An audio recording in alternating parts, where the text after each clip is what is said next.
Cet homme a volé à ses victimes l'équivalent de 10 millions d'euros. Voici comment il l'a fait. Salut, ça va? Oui, et toi? Parfaitement, je viens de voir tes photos, tu es superbe. Merci, tu es tout aussi charmant. Je suis à Londres actuellement, je repars dans la soirée, on pourrait peut-être prendre un café? Avec plaisir. Parfait, je t'envoie l'adresse de mon hôtel, rejoins-moi là-bas, ok? Personne ne se doutait que ce simple échange allait être le début d'une histoire horrible. Ce jour-là, le vent soufflait sur la capitale britannique et le ciel gris aurait pu rendre monotone et triste n'importe quel passant. Pourtant, rien ne peut atteindre la belle et romantique Cécile. Elle est jeune et passionnée, cherchant l'amour dans les bras d'un homme qui l'aurait transportée au 7e ciel. C'est une fille prévenante et elle fait très attention d'habitude. Pas de lettres parfumées ou de poèmes déclamés sur son balcon, non. Elle a, comme la plupart des jeunes de notre temps, téléchargé une application de rencontre afin de rencontrer de jeunes hommes célibataires en mal d'amour. Elle a même déjà parlé avec certains d'entre eux, mais rien n'a collé pour le moment, jusqu'à ce jour-là. Ce jour où son cœur a chaviré. Elle swipe sur son application, Tinder pour ne pas la nommer. Elle tombe sur le profil de Simon. Ce mec-là était plutôt charmant, le teint hâlé, le sourire ravageur. Il a tout pour lui plaire. Et parlons pas de ses photos. En plus d'être charmant, il a beaucoup de goût et s'habille avec classe. Mais elle ne s'emballe pas. Elle ne préfère pas. Elle a la tête sur les épaules. Après tout, ils pourraient ne pas s'entendre. Ils engagent rapidement la conversation et c'est la conf que tu as vue tout à l'heure. Une conf plutôt banale dans laquelle Simon lui propose d'aller boire un café. Dans son hôtel. Un hôtel de luxe très chic dans lequel la jeune femme ne se sent pas à sa place. L'hôtel coûterait à peu près entre 2000 et 3000 euros la nuit. Mais très vite, Simon sort de l'ascenseur. Il est le même que sur les photos. Authentique, charismatique. Il s'installe, discute et très vite, il se montre familier. Il s'appelle Simon Leviev et est le fils d'un important magnat du diamant. En gros, c'est le fils du roi du diamant. Trop bien, n'est-ce pas? Il est même PDG dans l'entreprise de son père, LDD Diamonds. Bon, évidemment, elle n'est pas dupe, elle sait que beaucoup de gens mentent, mais quand elle vérifie notamment sur les réseaux sociaux du jeune homme, elle est stupéfaite de découvrir qu'il dit vrai. Il lui avoue également qu'il est père d'une petite fille de 2 ans et qu'il veut juste trouver la bonne personne. Le cœur de Cécile vacille, elle est touchée par cet homme, mais ne voulait pas trop s'avancer. Le courant passe bien et même une complicité s'est installée entre les deux romantiques. Aucun des deux ne voulait que ce moment se termine. Alors Simon propose gentiment à Cécile de l'accompagner dans son voyage d'affaires. Mauvaise ou bonne idée? Elle prévient ses amis qui, elles, restent assez méfiantes. Peut-être que ses amis ont vu le piège venir. Mais en tout cas, Cécile n'a rien vu venir. Non, à aucun moment elle était préparée pour ce qui allait arriver. Elle était sur son petit nuage, tranquille. Un petit nuage dont elle a failli tomber quand elle a vu une femme et une petite fille à l'aéroport, dans l'attente du jet privé de Simon. D'ailleurs, pour ceux qui savent pas, un jet privé coûte entre 10 et 14 millions d'euros. Juste pour info. Et rien qu'un vol en jet privé pourrait coûter entre 60 et 100 000 euros. Un vol de quelques heures. Après tout, cette femme qui était présente en bas du jet était l'ex petite amie de Simon. De quoi refroidir n'importe qui. Mais au contraire, tout s'est passé merveilleusement bien. Elle est traitée comme une princesse avec du champagne et du caviar et tellement d'autres choses. Dans la voiture qui les menait à l'hôtel, la mère de la petite fille ne fait que des éloges sur Simon. Un père attentionné qui s'occupe parfaitement de son enfant et qui veille à ses besoins. Qui est comme un ange. Cécile est soulagée. Elle est sous le charme de cet homme et qui la regarde comme une 8e merveille du monde. C'est alors naturellement qu'ils échangent un baiser dans l'ascenseur de l'hôtel. Et bien plus, quelques instants plus tard. Il lui parle de beaucoup de choses, comme le fait qu'il a fait de la prison en Afrique du Sud à cause d'une erreur judiciaire. Pas longtemps. Il a de nombreux ennemis, mais il s'en est toujours sorti. Admirable cet homme, vraiment. Il partage vraiment un moment d'intimité intense, mais très vite, la réalité les rattrape. Le travail de Simon ne peut pas attendre. Il en a pour des heures. Alors il fait ramener Cécile dans son jet chez elle. C'était court, mais intense. De quoi mettre plein d'étoiles dans les yeux de Cécile. La jeune femme est en fait en proie au doute. Elle reste plusieurs jours à se demander s'il ressent les mêmes choses qu'elle. Ils parlent, ils sont proches, c'est une évidence. Et s'il ne l'aime pas, finalement? Si ce n'était qu'une amourette? Elle se pose plein de questions. Les sentiments de Cécile sont si intenses que son cœur pourrait exploser. Elle espère tout de même que s'ils ont une relation spéciale, l'amour commencerait à s'installer. L'amour, le vrai, c'est un peu le sujet de cette vidéo finalement, et de ce nouveau documentaire qu'on publie sur la chaîne principale. Et oui, d'ailleurs, c'est une nouvelle série que j'ai décidé de diffuser sur ma chaîne principale. Une série de documentaires qu'on a réalisés sur des histoires plus loufoques les unes que les autres. Alors si tu veux être au courant des prochains épisodes, n'oublie pas que tu peux tout simplement activer la cloche et t'abonner à cette chaîne. C'est très important pour recevoir les prochaines notifications. Sinon, il y a de fortes chances que tu ne tombes pas sur les prochains épisodes qu'on va sortir. Et je vous préviens, je vous prépare du très très lourd pour cette rentrée. Bref, Simon a réussi à toucher son cœur, et en très peu de temps. Et un jour, Simon finit par lui avouer ses sentiments. La jeune femme comblée, il aurait été près d'elle, elle l'aurait sans doute embrassé. Quand reviens-tu? Tu me manques tellement. Tu me manques aussi, mon amour. Je ne peux pas en ce moment. J'ai beaucoup de travail. Mon père compte sur moi. Je comprends. J'espère que tu trouveras le temps de venir quand même. Même une soirée. Pour être franc, je suis sur une grosse affaire. Je ne peux pas t'en parler, mais je règle ça le plus vite possible pour te rejoindre, ma belle princesse. Malheureusement, comme par hasard, ils peuvent pas se voir tout de suite. Simon est un homme très occupé et très dévoué à son travail et à l'entreprise familiale. Il est sur une très grosse affaire et il ne veut pas que Cécile soit en danger par sa faute. Ses ennemis pourraient la retrouver et lui faire du mal. Alors, il préfère la tenir loin de tout ça. Il la protège. C'est trop mignon. En attendant son retour, Simon lui demande de trouver un appartement où ils pourraient vivre tous les deux. Cécile visite des appartements très luxueux avec un budget énorme qui n'inquiète absolument pas Simon. Il est riche, il peut se le permettre. Ils vivent un rêve éveillé. Cécile a trouvé l'homme de ses rêves, un homme qui l'aime et qui prend soin d'elle, la chouchoute, la protège. Bref, qui lui fait un princess treatment. Pas sûr de mon accent par contre. Elle est bien sûr indépendante et forte, mais cette relation lui fait beaucoup de bien. Mais c'est là qu'un soir, tout s'écroule. C'est quand un ouragan qui balaie la vie de la jeune Cécile et qui dévaste tout sur son passage. Simon, on voit. On a un problème. Quoi? C'est grave? Tu vas bien? Moi je vais bien. Un de mes détracteurs m'a retrouvé. Nous avons été poursuivis et Peter a été blessé. On est à l'hôpital là. Peter, c'est le garde du corps de Simon. Mon Dieu, c'est horrible! Tu n'as rien? Non, rien. Mais ma sécurité est compromise. Je dois me cacher, mon cœur. C'est vraiment très embêtant là. Comment ça? Écoute, le médecin arrive, on en reparle après. En gros, Simon explique à ce moment-là qu'il a été retrouvé par un de ses ennemis et qu'il le pourchasse. Son garde du corps, Peter, a été blessé dans l'altercation et il est à l'hôpital. Son équipe de sécurité s'inquiète pour lui et l'interdit de s'exposer. Pour ça, on lui demande de ne plus utiliser ses cartes bancaires, ainsi ses ennemis ne pourront pas le tracer. Alors Simon demande de l'aide à sa petite amie. Cécile, sa petite amie, lui laisse accès à ses cartes. Et même à son compte en banque. Elle en commande même une pour lui, pour qu'il puisse être pleinement libre de ses mouvements. D'ailleurs, Cécile va même jusqu'à retirer de l'argent cash qu'elle va lui donner à Amsterdam en main propre. Il est très reconnaissant de tout ce qu'elle fait pour lui. Une femme amoureuse et prête à tout pour l'homme qu'elle aime. Elle pourrait se sacrifier pour lui si c'est nécessaire. Elle aime pleinement, sans condition. Il lui promet de la rembourser dans quelques jours. La situation ne devrait pas durer, tout devrait bien se passer. Ou du moins c'est ce qu'il lui dit. Mais le cauchemar continue, alors que tout ça devrait durer que quelques semaines. Simon lui dit: Mets tes réseaux en privé et enlève toutes les photos de moi maintenant. Mais pourquoi? Fais ce que je te dis, mon cœur, je t'en prie. Il pourrait s'en prendre à toi. Tu pourrais être blessé, enlevé ou pire. Je refuse ça, je veux te protéger. Alors s'il te plaît, fais-le, d'accord? D'accord. Il lui fait alors une demande plutôt surprenante, n'est-ce pas? Celle de mettre ses réseaux en privé et d'enlever les photos et stories où ils sont ensemble pour leur sécurité. Les personnes qui lui veulent du mal sont toujours après lui. Il le menace tous les jours. Elle pourrait être en danger si on la voyait avec lui. Mais il prend quand même le risque d'aller la voir. Ne serait-ce que quelques jours. Il ne supporte pas d'être loin d'elle, c'est trop mignon. Ouais, ça c'était avant qu'elle se rende compte de la supercherie. Pour lui aussi, c'est un déchirement total lorsqu'ils sont loin l'un de l'autre. Mais, alors qu'il est avec elle, on le prévient que ses ennemis savent où il est. Il se calfeutre et éteint les lumières, la peur au ventre. Une voiture s'arrête, quelqu'un observe sans doute la maison, mais elle repart aussi vite qu'elle est venue. Les deux amants sont effrayés. Ils sont en danger si Simon reste, alors il doit partir. Elle a le cœur lourd, mais elle a surtout peur pour lui. Peur qu'il se fasse tuer par ces gens qui le harcèlent. Elle ne sait pas où il va, et lui non plus. Il part loin d'elle et elle pleure, de peur surtout. Elle angoisse, en espérant quand même que tout va se terminer, et qu'elle pourra vivre son amour avec lui au grand jour.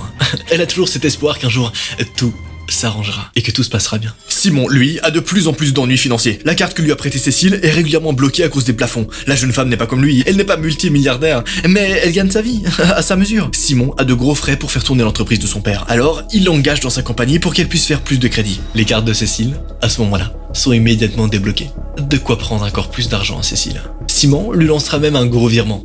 Trop bien, tout est résolu, enfin, Cécile reçoit l'argent et elle est remboursée. Non, elle recevra jamais ce fameux virement que Simon lui a promis. Bien sûr, pendant ce temps, Simon remerciera 1000 fois Cécile de rester à ses côtés. Du coup, tu viens chez ma mère ou pas? Non, désolé mon cœur, je ne vais pas pouvoir. Encore une question de sécurité débile. Ça m'embête vraiment mon cœur, si tu savais.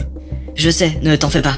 J'aurai encore besoin de ton aide financière, mon cœur. Tu peux toujours m'aider, pas vrai? Alors que Cécile rend visite à sa famille à Oslo, elle lui demande de venir pour lui présenter. Mais sa soi-disant équipe de sécurité tient à ce qu'il reste loin de sa famille. Il demande encore plus d'argent à Cécile qui lui fait confiance, mais elle s'endette dans une dizaine de banques. Parce que oui, la technique est plutôt simple. En fait, elle s'endette d'abord auprès d'une banque, puis une fois que la banque ne lui fait plus confiance, elle va s'endetter auprès d'une autre banque, puis d'une autre, puis d'encore une autre, jusqu'à épuiser des dizaines de milliers d'euros. Je vous dirai bien sûr dans quelques instants la somme complète que Simon a escroquée à Cécile. Vous allez voir que c'est vraiment conséquent. Elle a la pression et cette charge est vraiment très lourde sur ses épaules. Mais Simon pourrait être en danger. Et rien ne pourrait faire taire l'amour qu'elle a pour lui. D'ailleurs, il devient pressant avec elle. Il la harcèle presque. Elle met ça sur le compte de l'angoisse. Il s'excuse toujours de s'être emporté. Il lui dit qu'elle l'aime et fait preuve d'une reconnaissance immense. Au final, Cécile ira jusqu'à dépenser 250 000 euros pour Simon. Enfin, dépenser, c'est un grand mot. Parce qu'en réalité, elle sera endettée de 250 000 euros. Le tout auprès de 9 banques différentes. Les banques commencent elles aussi à faire pression sur elle.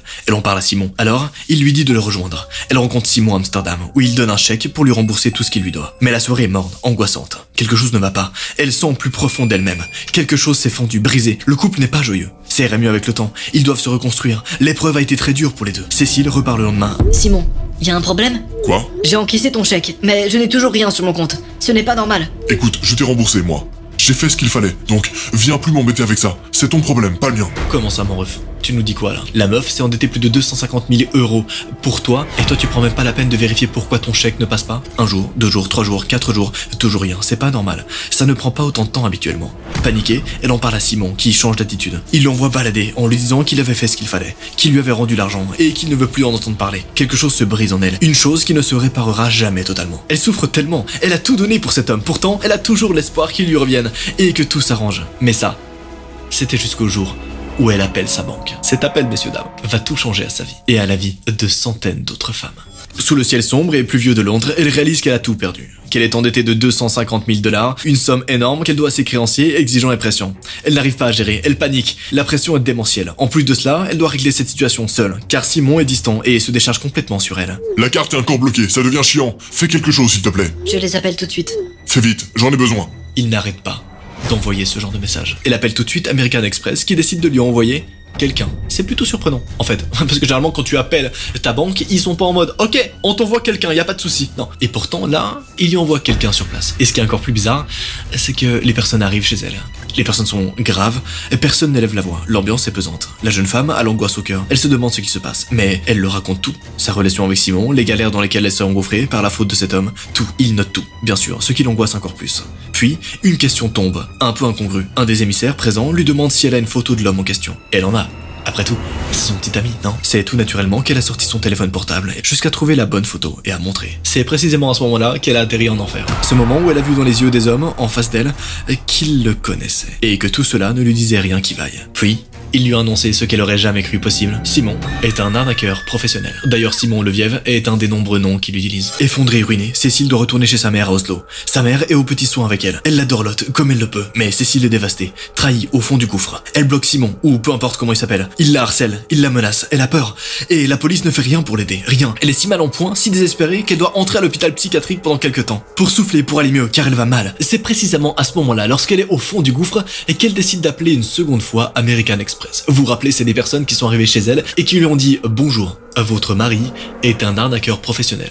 La dette de 250 000 € que vous avez, eh bien, il ne va jamais la rembourser pour vous. » Bref, elle les rappelle et leur demande plus d'infos sur ce Simon. On lui dit de chercher le nom de Simon Hahut sur internet. Et elle tombe des nues. Mais qui est cet homme? À qui elle a donné son cœur, ouvert son âme, offert tout ce qu'elle possédait? Qui est ce mec? Simon Hahut? C'est pas du tout le même Simon Leviev qu'elle connaissait dans un autre mec. Au même moment, une autre fille, à l'autre bout du continent, reçoit ce message. Salut. Hey, ça va? Très bien et toi? Nickel. Ça fait un petit moment qu'on parle maintenant, non? Oui, j'adore nos conversations. Ça te dirait qu'on se rencontre? J'habite à Amsterdam. C'est pas si loin que ça. Tu viendrais? Avec grand plaisir. Cette fille qui répond au bout du fil, c'est Pernilla. Pernilla, elle, a peut-être les idées plus posées, mais elle croit en l'amour. À 31 ans, elle a encore toute la vie devant elle. Elle croit aussi pouvoir trouver l'homme de ses rêves. Tinder est installé sur son téléphone portable. C'est une façon comme les autres de rencontrer des personnes et de s'en faire une idée. Et ce jour-là, elle a un match. L'homme est charmant, sorti d'une bonne famille israélienne, et semble avoir tout pour lui. Il est accrochant, bien, alors il lui propose de le rejoindre à Amsterdam, où elle y habite. Elle s'y rend sans attendre dès le lendemain, juste pour le rencontrer. Ils sympathisent autour d'un café, ils visitent un musée et se baladent, mais l'homme est mal à l'aise. Il lui demande de rester là. Cependant, ils deviennent rapidement amis. Bon, ils sont pas en couple, mais ils deviennent quand même meilleurs potes, c'est trop bien. Ils partagent une complicité immense et réciproque. Il prend même l'avion pour aller la voir le jour où elle va mal. Un soir, il débarque à Stockholm et elle le rejoint à une fête dans un club chic de la veille. Il est entouré de femmes, l'ambiance est folle, mais elle reste à peine quelques minutes. Tout cela ne lui convient pas. Son ami n'a pas forcément les mêmes goûts ni le même budget, et curieusement, elle se sent mal à l'aise dans un tel endroit. Malheureusement, lorsqu'elle veut le voir le lendemain, il est déjà reparti en Espagne. Néanmoins, ces deux amis, ils parlent très souvent, hein.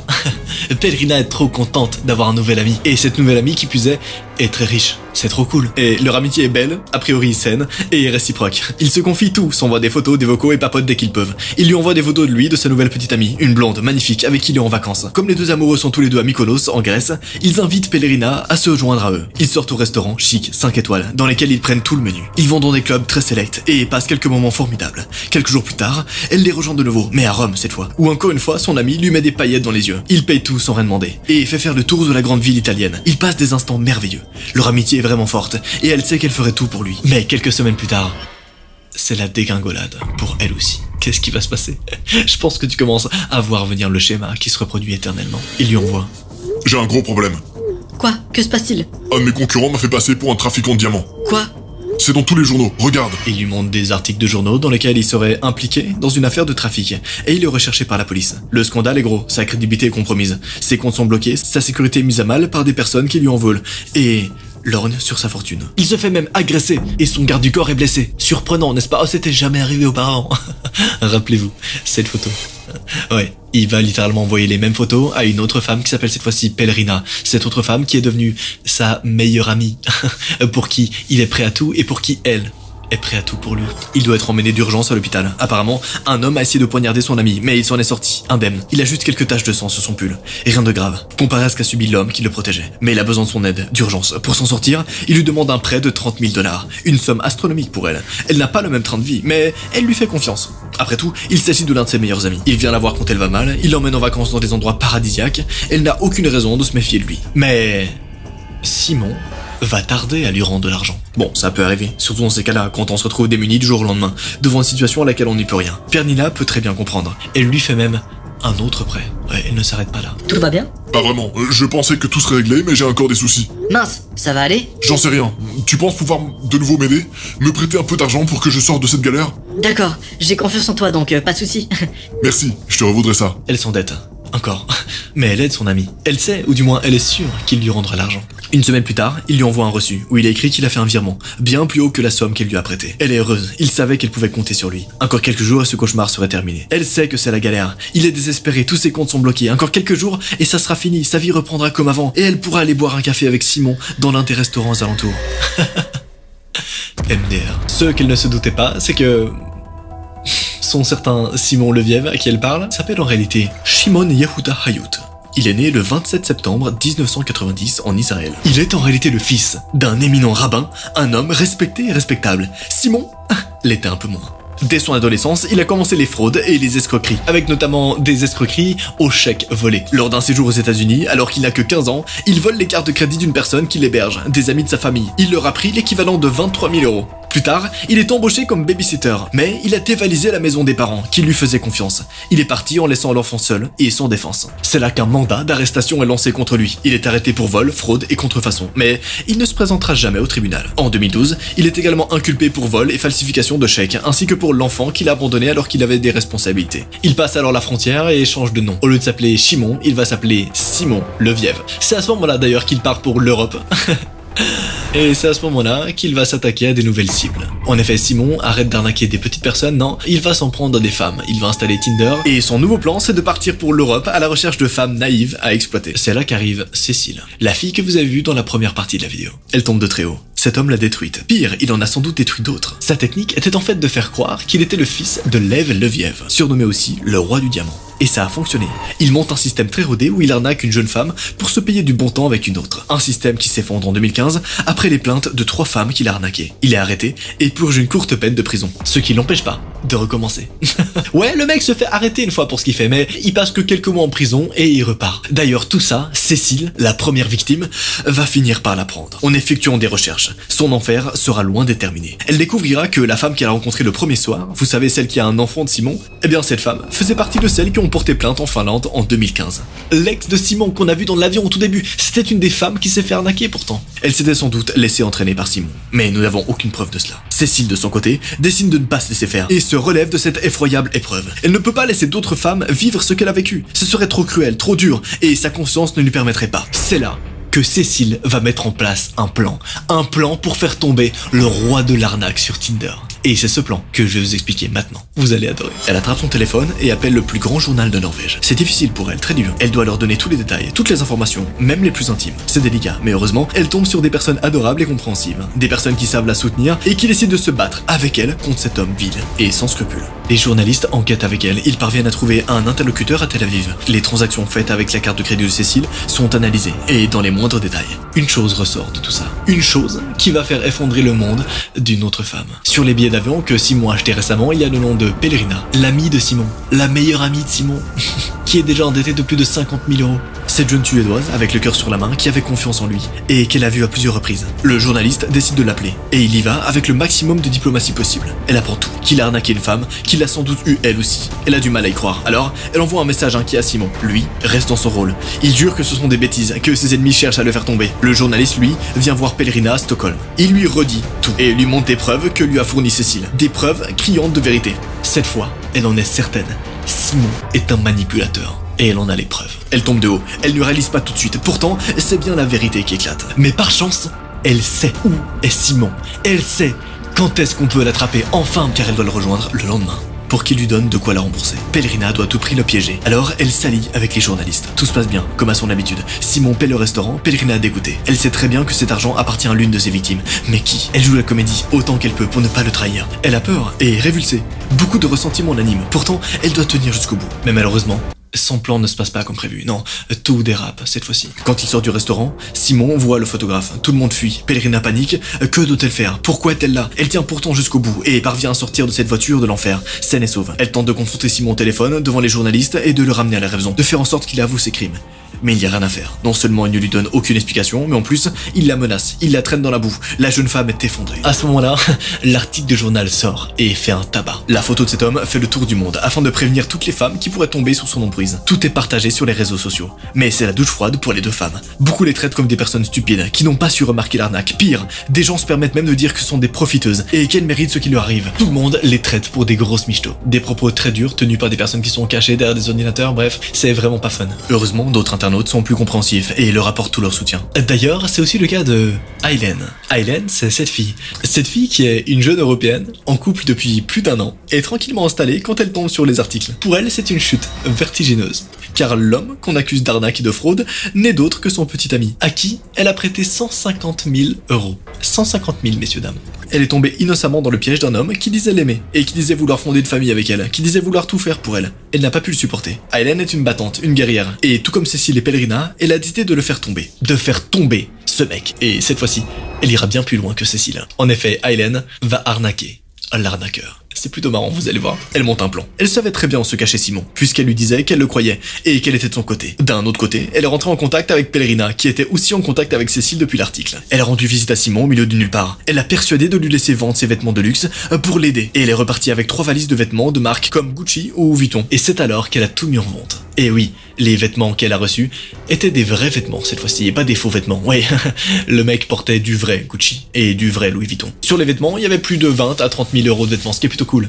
Au début, Simon ne s'est douté de rien. Il lui faisait confiance. Mais très vite, comme elle ne lui donnait rien, il a commencé à s'énerver. Simon est intelligent, et il a vite compris qu'elle se moquait de lui. Aylen s'est montrée forte, malgré les menaces. Il ne pouvait rien contre elle. Elle n'avait plus rien. Aylen a vendu toutes les possessions de Simon, jusqu'à ce que Simon se retrouve SDF. Un jour, il lui dit qu'il doit prendre l'avion. Elle sait parfaitement où il va, à Athènes, la magnifique capitale de la Grèce. Il lui avait dit. Alors, elle a immédiatement prévenu la police qui va arrêter Simon dès qu'il arrive sur place. Les 3 femmes ont pleuré de bonheur quand elles ont su qu'il était enfin emprisonné. Le jeune homme a été renvoyé en Israël où il a été jugé pour fraude et condamné à 15 mois de prison. Cependant, pour des raisons qui restent encore assez obscures, le mec est sorti au bout de 5 mois. On ne sait pas vraiment pourquoi. Et j'imagine que tu veux savoir aujourd'hui qu'est-ce qu'il en est devenu de ce Simon. Eh bien aujourd'hui, Simon est enfermé.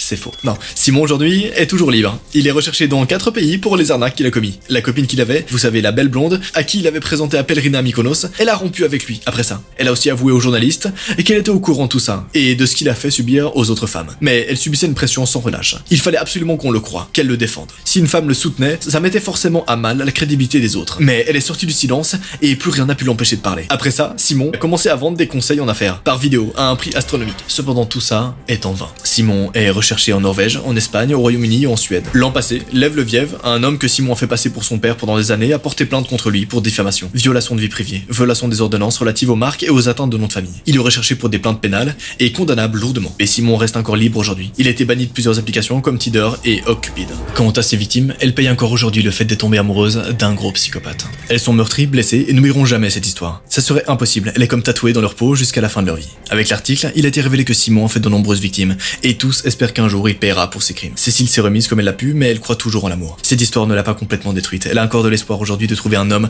bien qui lui donnera tout l'amour et toute l'affection qu'elle mérite. Au total, Simon aurait volé à ses victimes l'équivalent de 10 millions d'euros. C'est beaucoup, on est d'accord. Dans exactement une semaine, je sors un nouveau documentaire sur une autre histoire vraiment farfelue, alors n'hésite pas à t'abonner et à activer la cloche pour voir ça. Je te rappelle évidemment que tu peux cliquer sur ton écran pour continuer à passer la soirée avec moi. Fais-toi plaisir, franchement, ça serait trop cool. Pour les autres, rendez-vous vendredi prochain. C'était Noah, ce fut un plaisir. Peace out.